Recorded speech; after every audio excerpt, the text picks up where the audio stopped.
شروع کرتے ہیں۔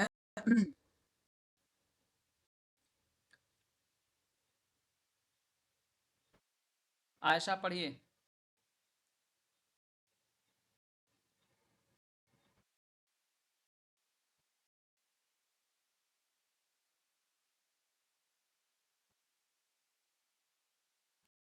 عائشہ میری آواز جا رہی ہو، جلدی شروع کیجیے۔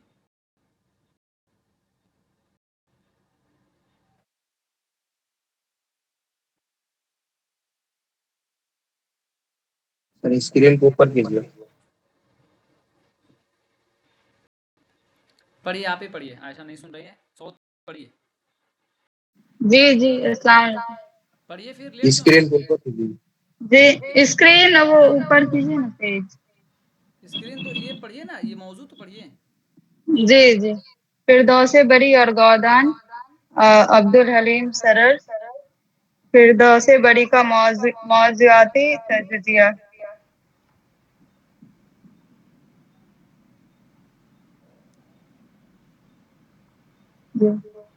تمہید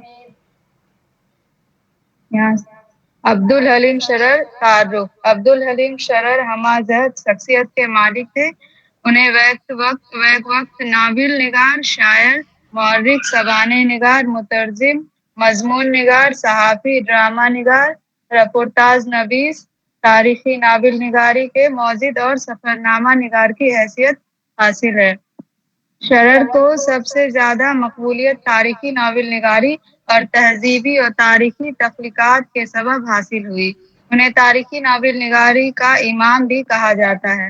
انہوں نے بڑی تعداد میں تاریخی ناول قلم بند کیے ہیں، اگرچہ ان کی متعدد شاہکار تخلیقات ہیں، لیکن فردوس بری کو تاریخی ناول میں ایک خصوصی درجہ حاصل ہے۔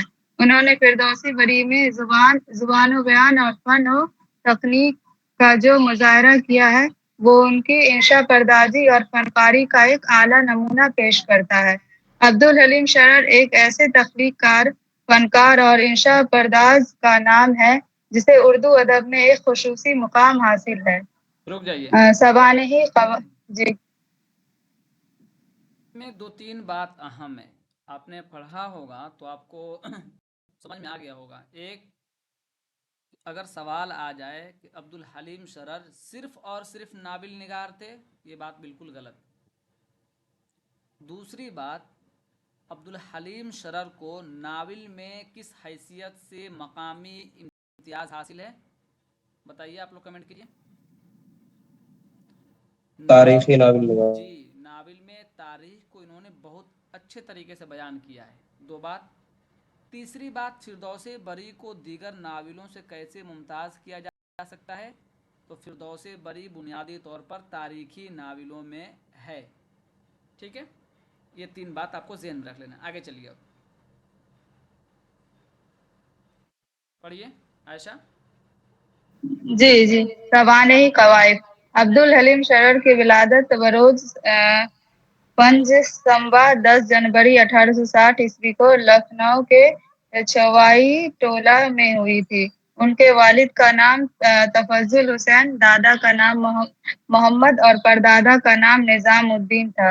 شرر کے اجداد کا تعلق سرزمین جہاز سے تھا۔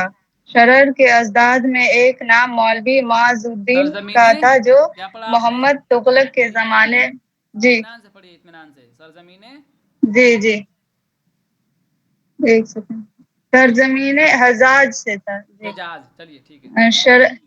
حجاز سے۔ شرر کے اجداد میں ایک نام مولوی معاذ الدین کا تھا جو محمد تغلق کے زمانے میں ہندوستان آئے تھے، جن کے بیٹے نظام الدین نے دہلی میں تعلیم حاصل کی اور پھر وہ لکھنؤ میں مقیم ہو گئے۔